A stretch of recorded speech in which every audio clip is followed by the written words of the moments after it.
Bonjour à toi et bienvenue dans cette nouvelle vidéo. Aujourd'hui, je voudrais qu'on parle de pourquoi et comment tu répètes une histoire qui n'est peut-être pas la tienne.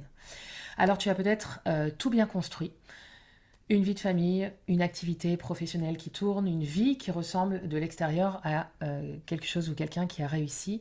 Peut-être que tu as aussi une capacité à tenir des responsabilités que beaucoup n'oseraient même pas imaginer porter.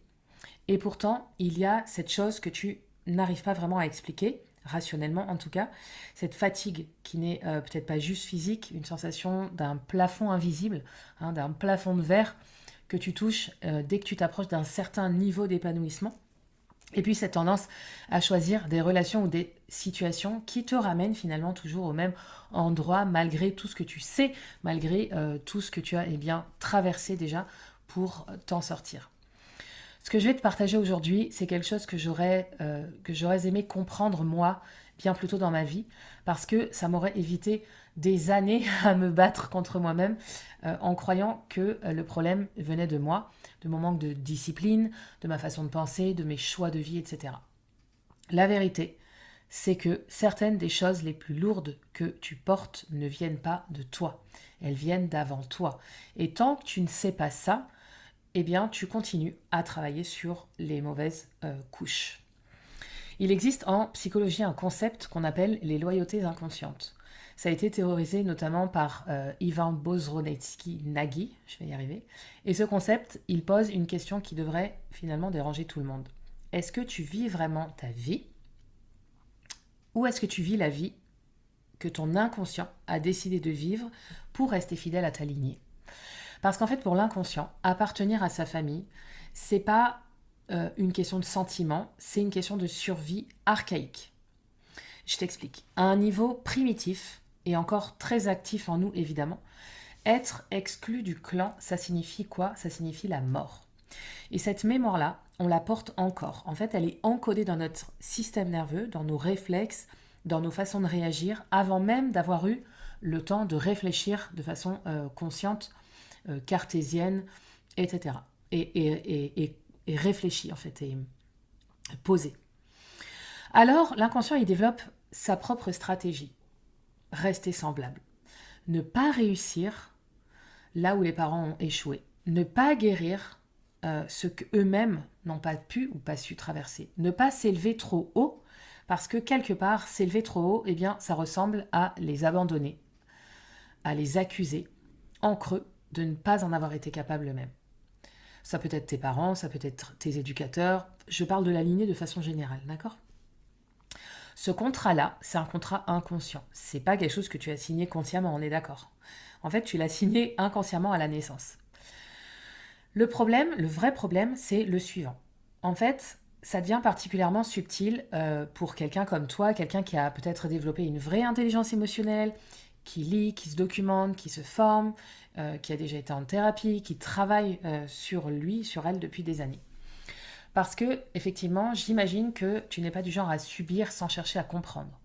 Et pourtant, malgré tout ce travail, il reste des zones d'ombre que l'intellect tout seul ne peut pas arriver à atteindre. En fait, c'est des schémas qui résistent. Ce sont des réactions que tu observes chez toi avec une lucidité totale, mais que tu reproduis quand même. C'est une relation à ta propre valeur, une relation à l'argent, aux autres, à ton droit d'exister pleinement, qui ne bouge pas aussi vite que tout le reste. Et ça, c'est pas parce que tu travailles pas assez sur toi, euh, c'est parce que tu travailles peut-être sur des couches, dans des espaces en fait, qui sont les tiens, sans avoir encore touché les espaces ou les couches qui viennent d'avant toi, de ta lignée, et qui donc ne sont pas complètement les tiens ou les tiennes. La psychologie transgénérationnelle, et donc les travaux de chercheurs comme Anne Ancelin Schutzenberger par exemple, nous montrent que certains schémas ne commencent pas avec soi, ni même avec nos parents, mais ils remontent à deux, trois, peut-être parfois quatre générations en arrière. Un deuil non fait, un secret de famille, une trahison, une honte que personne n'a jamais regardé en face finalement. Ces mémoires-là, elles cherchent, à travers les générations, quelqu'un qui aura enfin la capacité, la volonté et aussi la capacité de quoi? De les transformer. Imagine une femme, on va prendre un exemple. Imagine une femme, on va l'appeler Sophie, ok? Elle est chef d'entreprise, elle a 38 ans, elle a une activité florissante, 2 enfants, une vie que les gens autour d'elle admirent sincèrement. Sophie, elle fait partie de ces personnes qui ont toujours tout donné, qui ne comptent pas leurs heures, qui portent les autres avec une générosité sans limite, qui confinent parfois à l'épuisement. Mais ça, c'est un autre débat. Ce qu'elle ne dit à personne, c'est qu'au fond d'elle, il y a une fatigue très très ancienne, il y a une tristesse qu'elle n'arrive pas à nommer, il y a une conviction profonde tellement enfouie qu'elle ne l'a jamais vraiment formulée. Et ça, c'est le fait qu'elle n'ait pas le droit de se reposer, pas le droit de recevoir sans immédiatement devoir rendre, pas le droit d'être heureuse sans que ça coûte quelque chose derrière. D'accord? Tu me suis? Sophie, et c'est toujours mon exemple, elle a grandi dans une famille où les femmes portaient tout sans jamais se plaindre. Une famille dans laquelle le sacrifice, c'était une forme de dignité, c'était une identité. Une famille dans laquelle demander de l'aide, par exemple, c'était perçu comme une faiblesse. Elle a cru fuir ce modèle en baptisant sa propre vie, son entreprise, son indépendance, par exemple. Mais ce qu'elle n'avait pas vu, c'est qu'elle avait juste transposé le même schéma dans un autre décor, plus moderne, plus socialement valorisé, mais fondamentalement identique dans sa logique profonde. D'accord?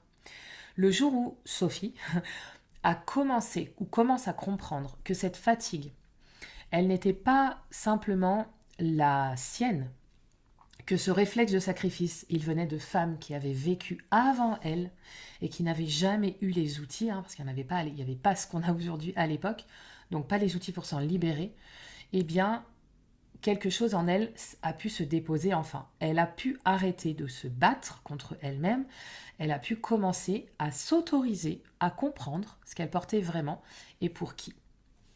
Et ce travail-là, celui de distinguer ce qui vient de toi et ce qui vient d'avant toi, c'est un travail très exigeant, mais très libérateur pour une femme, pour un homme aussi.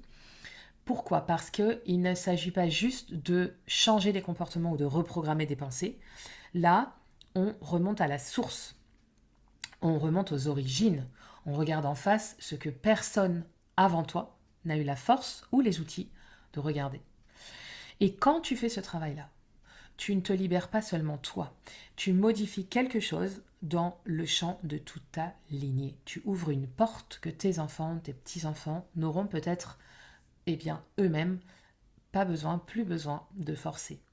Parce qu'en fait, ta guérison, c'est leur héritage. Si cette vidéo t'a plu, tu peux la partager à quelqu'un qu'elle peut aider. N'hésite pas à me laisser en commentaire tes réflexions sur ce sujet. Et puis si tu veux en savoir plus sur mon travail, je te laisse les liens pour me contacter dans la description de cette vidéo. Je te souhaite le meilleur. À très bientôt et d'ici là, prends soin de toi. Ciao.